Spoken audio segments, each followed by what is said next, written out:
So today I actually wrote a little bit of a topic, and really I'm just gonna talk about it.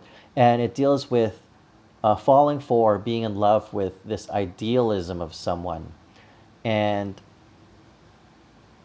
the type of person I'm talking about is someone that exhibits a strength, a fire, a toxic behavior, the type of abuse that, let's say for instance, for me, my ex from like over a decade ago, I admired her kind of like this fractured fire that she expressed, and a lot of people would just dismiss that, but I was attracted to that strength.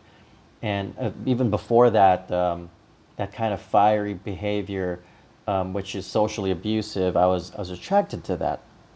And only later, like especially after the relationship, did I recognize that it was a characterization of a type of strength and conviction that I actually wanted for myself.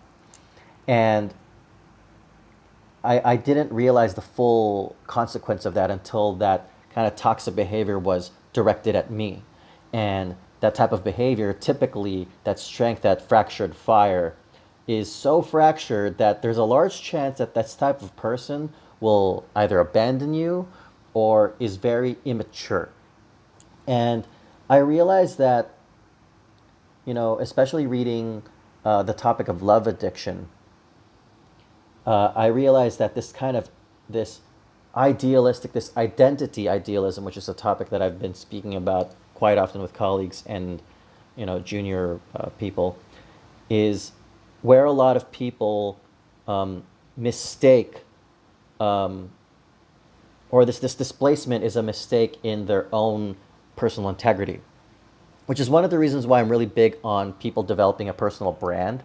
It's because it it creates a sense of accountability for yourself. Don't think of it as a marketing term. Don't think of yourself as a part of the corporate machine or a sacrifice of one's natural self, but it's more so this is the contract that you put with yourself and the rest of the world. That is branding, and how you present that, how accountable you become with those you interface with. And so when you're attracted to this kind of toxic individual, you end up realizing that you're sacrificing something. You're sacrificing your integrity, your accountability, because they could end up driving you to do things that, when you really think about it, are not healthy to you or those around you. And so we have things like, let's say, for instance, the toxicity that we've noted with, celebrities. The Kardashians have got that flack, being an example, a toxic example to people, or, Donald Trump, who has been a very controversial figure, has, for the most part, he's considered toxic, and a lot of people that are in love with him are enamored by his sense of conviction and strength. And this identity idealism of having that strength that is outside of yourself sometimes, let's say, for instance, um, a religious figure, not a religious figure, but like a religious leader can be that way.